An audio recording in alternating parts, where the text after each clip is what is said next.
দেখেন, রোহিঙ্গা সংকটটা শুধুমাত্র হিউম্যানিটেরিয়ান ক্রাইসিস না, it's also a geopolitical crisis. ৬ মাস তো গেল, হুম। ১০ ভাগের ১ ভাগ সময় পেরিয়েছে। আগামী ৪.৫ বছরের জন্য প্রধানমন্ত্রীর পক্ষ থেকে দেশবাসীর জন্য বার্তা কি? আমার কাছে মনে হয় ভিডিওতে একটা বার্তা আছে। ভিডিওতে একটা বার্তা আছে যে মালয়েশিয়ার সরকার আমাদের সরকারকে, আমাদের রাষ্ট্রকে কিভাবে দেখে। কেউ প্রশ্ন তুলতে চান যে গণমাধ্যমগুলো সরকার নিয়ন্ত্রণের চেষ্টা করছে। আবার কেউ বলছেন যে না, অনেকখানি স্বাধীনতা পাচ্ছে। রিসেন্টলি সৌদি আরবের যুবরাজ এবং মাননীয় প্রধানমন্ত্রী, তিনি আমাদের মাননীয় প্রধানমন্ত্রীকে সৌদি আরব সফরের আমন্ত্রণ জানিয়েছেন। তাহলে বাংলাদেশ সামনে বিদেশি বিনিয়োগ পেতে যাচ্ছে বলে আমরা আশা হ্যাঁ, করতে পারি। বিদেশি বিনিয়োগ ছাড়া আপনি কিভাবে $1 ট্রিলিয়ন ইকোনমি হবেন? আমরা বাসের কথা বললাম, আপনি বলছেন পাইলট প্রজেক্ট, এটা হয়তো সামনের দিকে যদি সাস্টেইন করেও যায় তাহলে এটা সাস্টেইন করতে হবে। আমরা সবাই বলছি উইমেন এম্পাওয়ারমেন্টের কথা।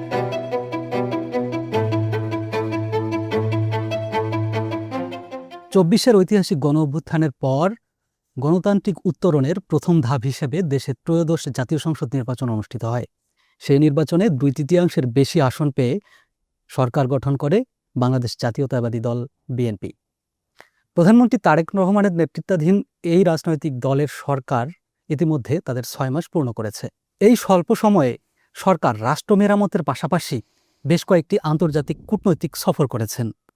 এসব সফরে সার্বক্ষণিক সঙ্গী ছিলেন প্রধানমন্ত্রীর deputy press secretary Sadat Hossain Swadhin. আপনাকে অনেক ধন্যবাদ আমাদেরকে সময় দেওয়ার জন্য।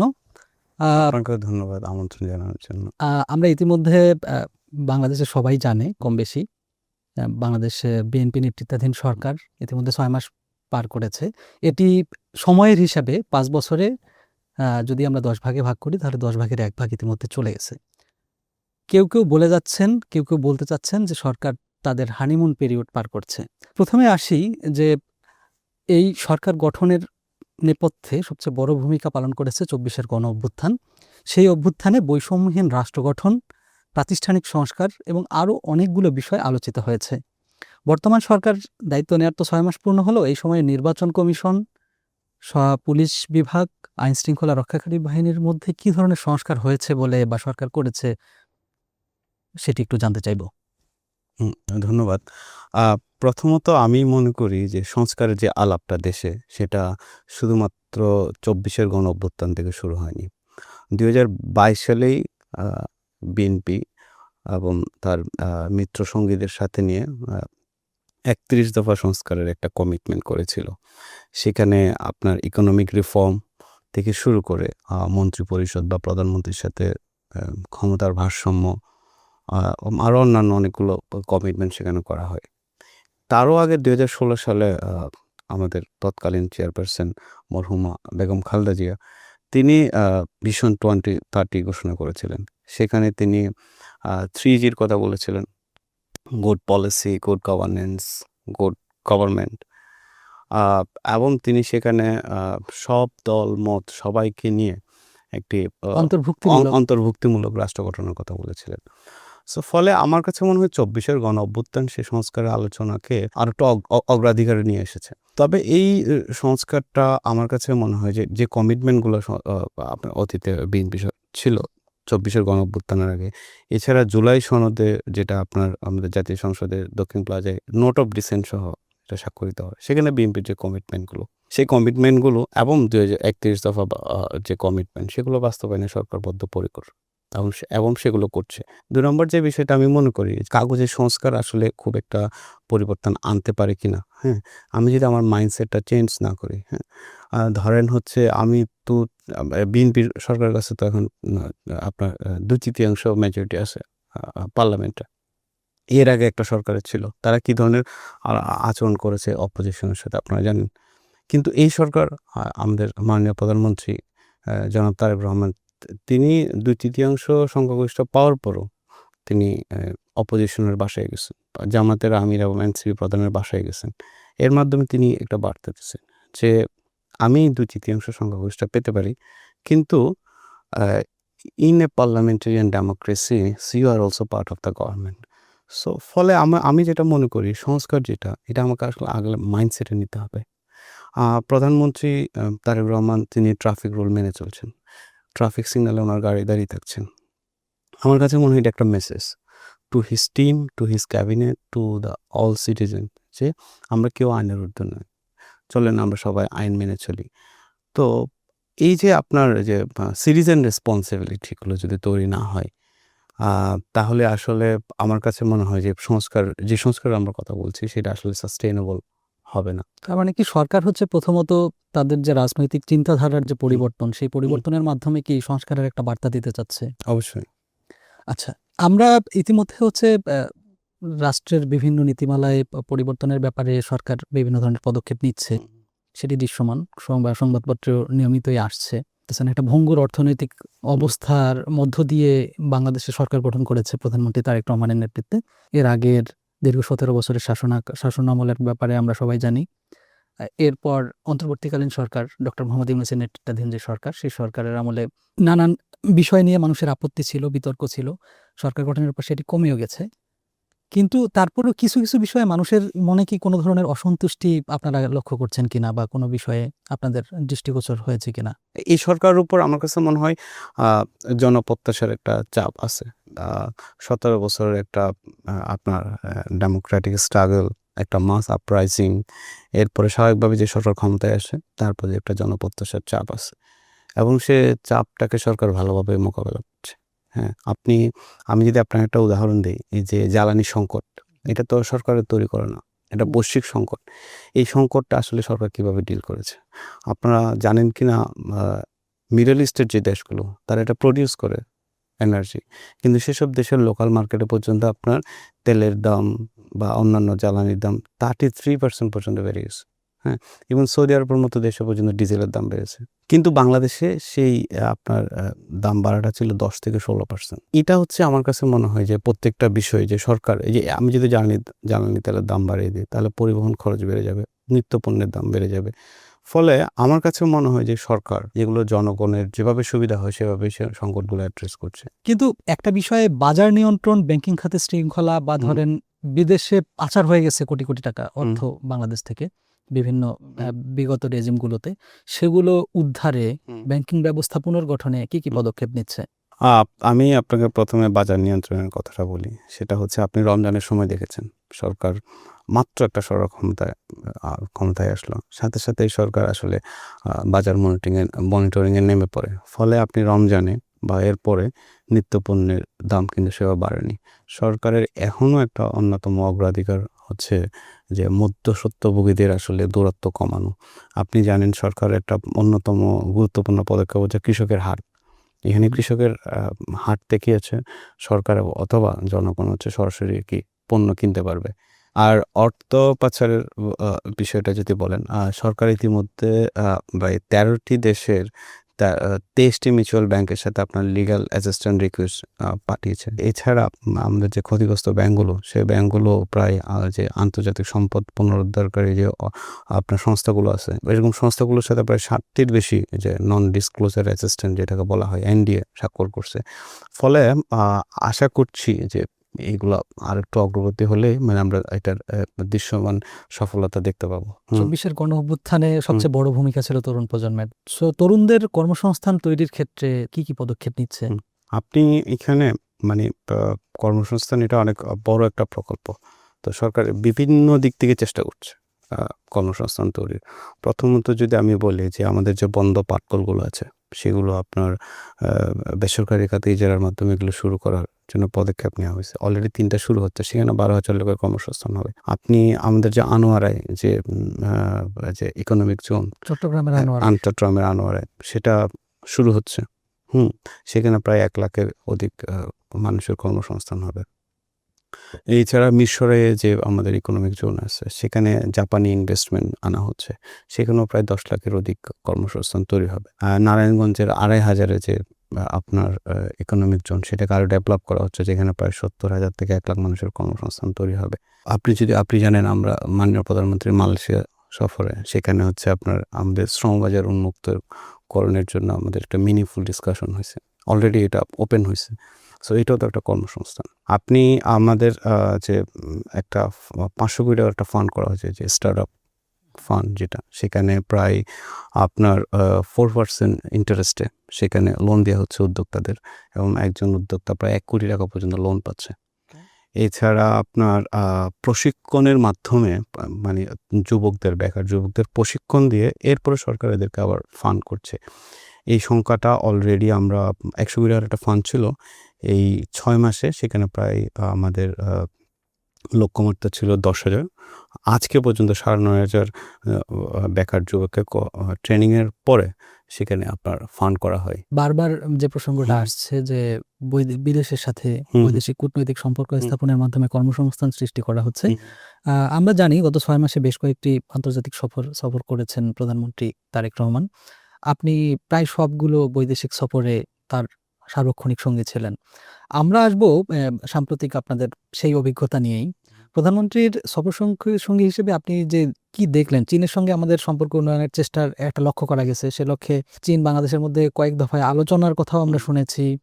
কূটনৈতিক সম্পর্ক জোরদার হয়েছে বলেও শোনা যাচ্ছে। এমনকি আমাদের প্রতিবেশী দেশ ভারতের পক্ষ থেকে নানান সময়ে চীনের সঙ্গে সম্পর্ক উন্নয়নের ব্যাপারে বিভিন্ন ধরনের আলোচনা সমালোচনার দিকেও দেখা গেছে। আমরা সেদিকে না গিয়ে যদি আমরা বলতে চাই যে চীন তো উদীয়মান অর্থনীতির দেশ।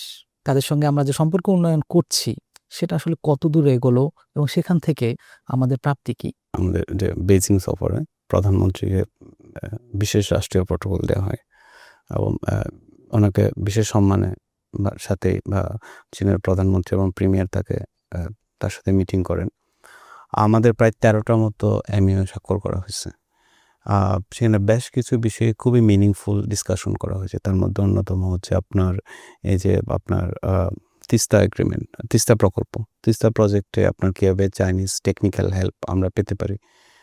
এছাড়া Bangladesh, Myanmar, China economic corridor, এটার কথা বলা হলো। সবচেয়ে আমার কাছে আরেকটা যে গুরুত্বপূর্ণ পার্ট ছিল, সেখানে একটা ইনভেস্টমেন্ট সামিট ছিল। সেখানে চীনের বড় বড় যারা কোম্পানি, মাল্টিন্যাশনাল কোম্পানি, তারা সেখানে অংশগ্রহণ করে এবং সাইডলাইনে মাননীয় প্রধানমন্ত্রীর সাথে সৌজন্য সাক্ষাৎ করে। সেখানে তারা স্পেসিফিক আসলে প্রস্তাব নিয়ে আসে যে বাংলাদেশে ইনভেস্ট করার। আমি যদি হিসাব করি সেই সংখ্যাটা ১০ বিলিয়নের বেশি, অ্যারাউন্ড ১০ বিলিয়ন। তাহলে আমরা এই শুধু প্রধানমন্ত্রীর চীন সফর থেকে আমরা শুধু এফডিএ পাচ্ছি, ফরেন ডাইরেক্ট ইনভেস্টমেন্ট, এফডিএ পাচ্ছি প্রায় ১০ বিলিয়নের মতো।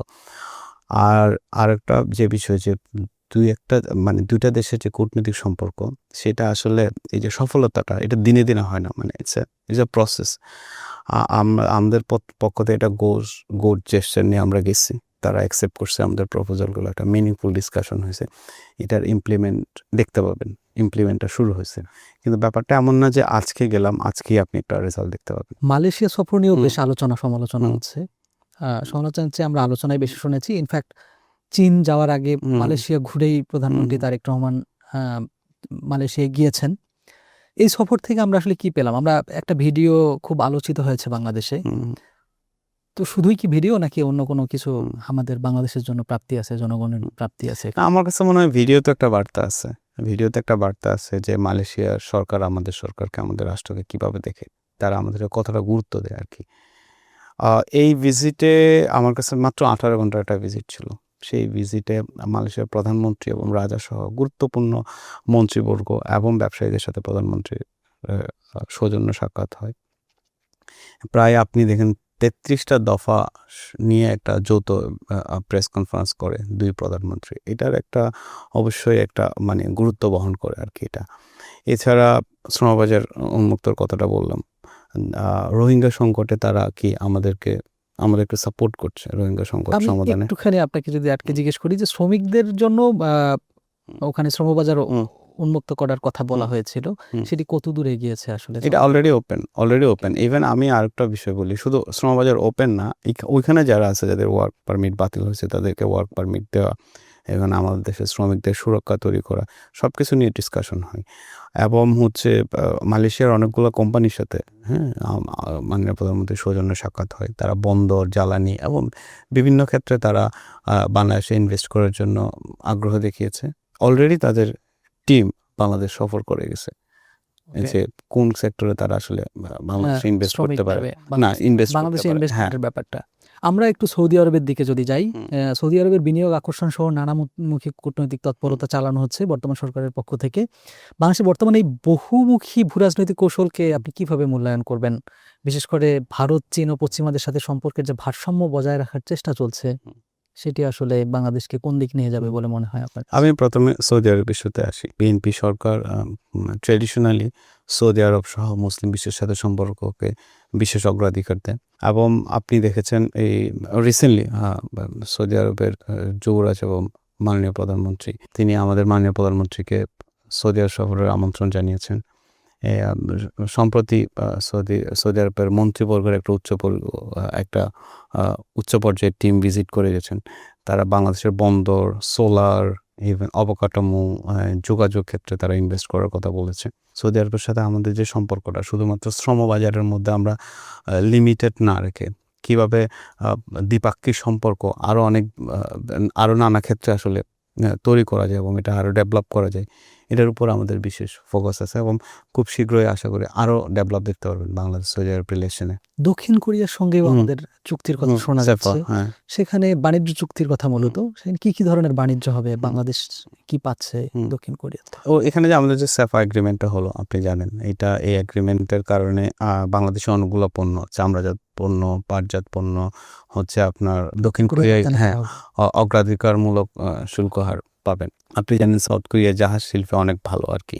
তো আমাদের যে জাহাজ শ্রমিক, তারা এখান থেকে আমাদের শ্রমিকরা তাদের দেশে নিয়ে যেতে পারে, অথবা তাদের যে জাহাজ শিল্প এই শিল্পের আপনার কয়েকটা যে প্রতিষ্ঠান তারা আমাদের দেশেও করতে পারে, এই প্রস্তাব দেওয়া হয়েছে। এছাড়া সেমিকন্ডাক্টর, ইলেকট্রনিক্স, সোলার, এসব জায়গায় আসলে দক্ষিণ কোরিয়ার বিনিয়োগ নিয়ে কথা হচ্ছে আর কি।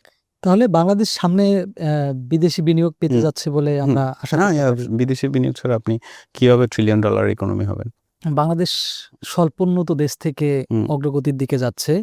এই উত্তরণের পর আন্তর্জাতিক বাণিজ্যে শুল্কমুক্ত সুবিধা সহ অন্যান্য সুবিধাগুলো ধরে রাখতে বাংলাদেশের সামনে কি ধরনের চ্যালেঞ্জ আছে এবং সরকার তা মোকাবেলায় কি সম্ভাবনা দেখছে? এলডিসি উত্তরণের পরে যে চ্যালেঞ্জ, সেগুলো মোকাবিলায় সরকার বেশ কিছু পদক্ষেপ আছে।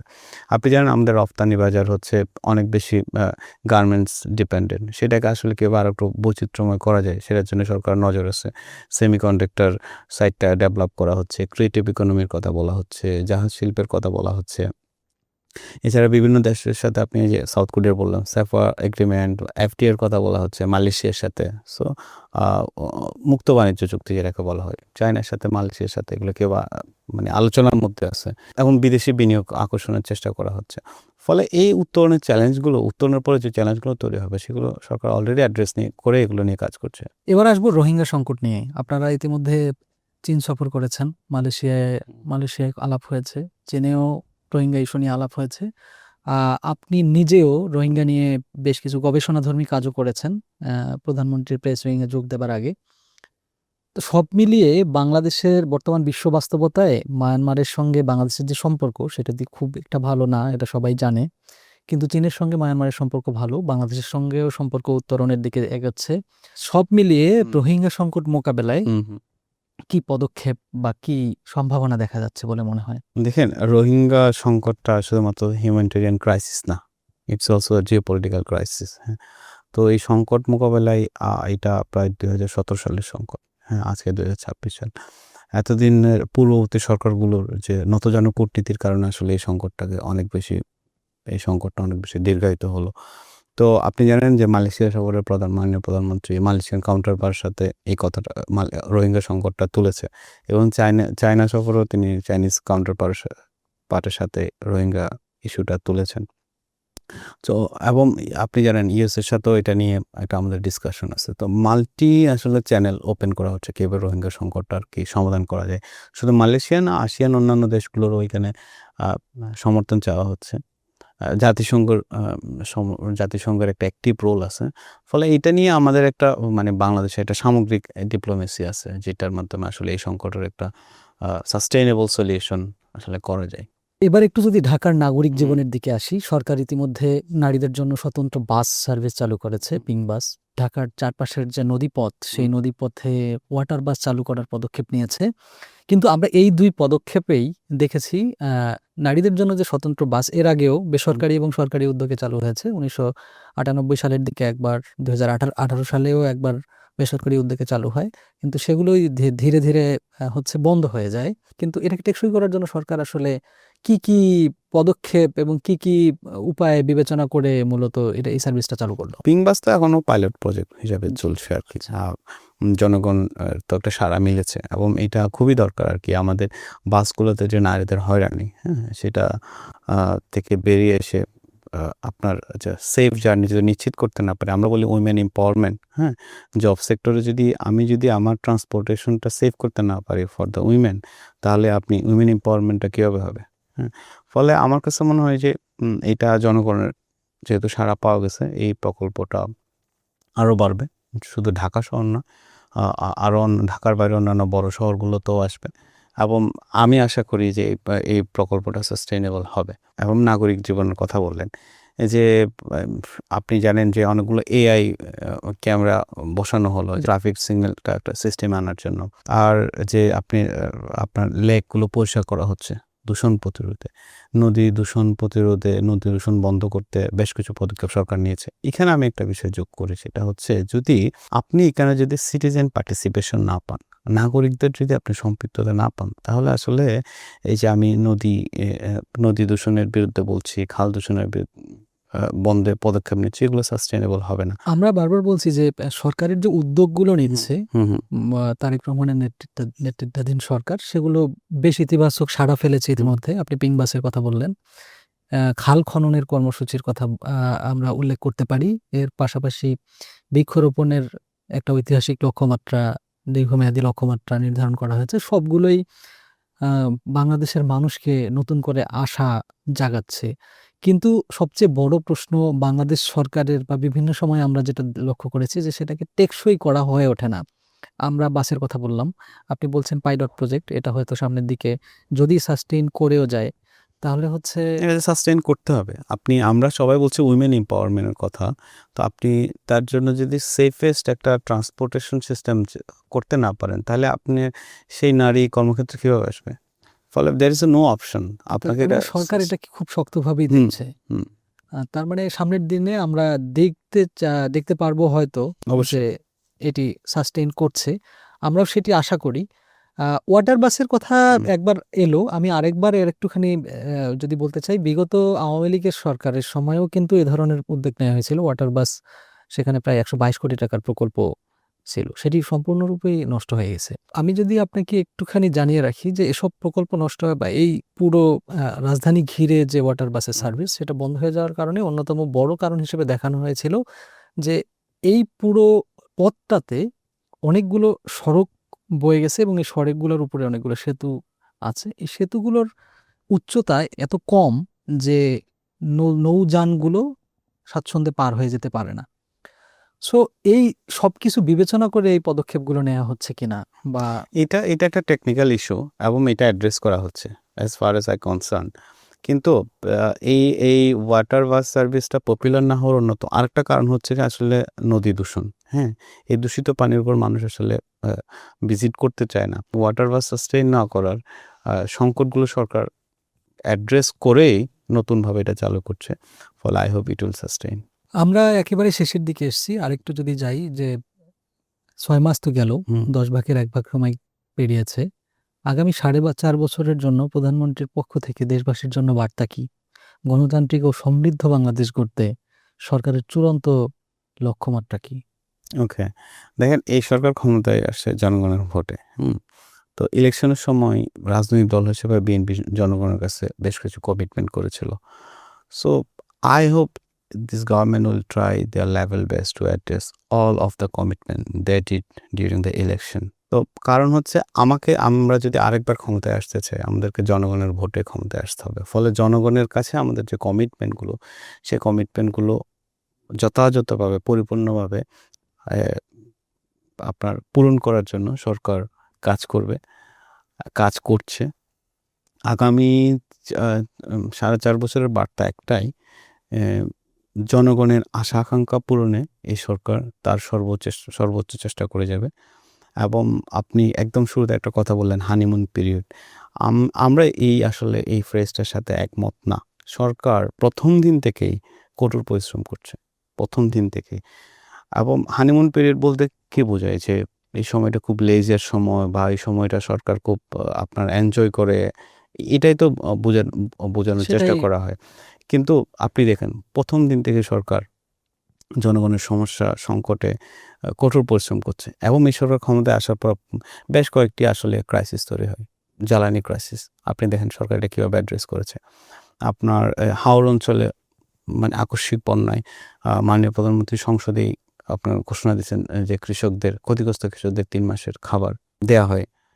চট্টগ্রামের বন্যার বিষয়টা দেখেন, এটা প্রধানমন্ত্রী নিজে মনিটর করেন। এই যে বন্যার সময় এখনও পুনর্বাসন চলছে, যারা ক্ষতিগ্রস্ত তাদেরকে টিন দেয়া হচ্ছে। এবং ওই ক্ষতিগ্রস্ত এলাকায় যে ক্ষুদ্র ঋণ প্রকল্প, সেখানে ক্ষুদ্র ঋণ যে আদায়, হ্যাঁ, সে 3 মাসের জন্য স্থগিত রাখা হয়েছে। ফলে এই সরকার প্রত্যেকটা জনগণের আশা আকাঙ্ক্ষাকে আসলে অ্যাড্রেস করার সর্বোচ্চ চেষ্টা করছে। সাদত হোসেন স্বাধীন ভাই, আমরা সংবাদ মাধ্যমে কাজ করি। আপনাদের প্রেস উইং এর কাজও সংবাদ মাধ্যমের সঙ্গে সবচেয়ে বেশি, অন্যান্য কাজের পাশাপাশি। আমরা একটু বলবো যে হচ্ছে আমরা এর আগে 17 বছরের শাসনামলে দেখেছি গণমাধ্যম নানাভাবে সরকারের নিয়ন্ত্রণে ছিল। আমরা বর্তমান সময়ে একটুখানি কেউ প্রশ্ন তুলতে চান যে গণমাধ্যমগুলো হচ্ছে সরকার নিয়ন্ত্রণের চেষ্টা করছে। আবার কেউ বলছেন যে না, অনেকখানি স্বাধীনতা পাচ্ছে। এ ব্যাপারে সরকার আসলে কি মনে করছে? গণমাধ্যমের স্বাধীনতার ব্যাপারে সরকারের মূল্যায়ন কি? প্রথমত হচ্ছে এই সরকার, হ্যাঁ, প্রেস ফ্রিডমে বিশ্বাস করে, ফ্রিডম অফ স্পিচে বিশ্বাস করে, মিনিংফুল প্রেস ফ্রিডমে বিশ্বাস করে। আপনি মাননীয় প্রধানমন্ত্রীর সাথে এডিটোরিয়াল কাউন্সিল বা অন্যান্য সম্পাদক এবং টেলিভিশন যে শীর্ষ কর্মকর্তাদের সাথে বৈঠকে তিনি এনশিওর করেছেন যে প্রেস ফ্রিডমটা সরকারের পক্ষ থেকে নিশ্চিত করা হবে। এছাড়া সাংবাদিকদের অনেকগুলো দাবি দেওয়া আছে বিভিন্ন বিষয়ে, সেগুলো পূরণে মিডিয়া রিফর্ম কমিশন করা হয়েছে তথ্য মন্ত্রণালয় থেকে। এগুলো এই সব কিছু কিন্তু একটা 6 মাস সরকারের কাছ থেকে আপনি পাচ্ছেন। তো আপনি বলছেন যে গণমাধ্যম কন্ট্রোলের কথা। আমি এটা নিশ্চিত করে বলতে পারি, বর্তমান সরকারের কোনো অংশ, কোনো অর্গান থেকে গণমাধ্যমের উপর কোনো ধরনের চাপ প্রয়োগ করা হচ্ছে না। তবে এই সরকার আসলে প্রফেশনাল জার্নালিজমটাকে অ্যাপ্রিশিয়েট করে। এটা খুবই ইম্পর্টেন্ট। এই সময়ে আসলে বা এই যুগে এসে আসলে ইনফরমেশন দেওয়ার চেয়ে অ্যাকুরেট ইনফরমেশন দেওয়াটা খুবই ইম্পর্টেন্ট।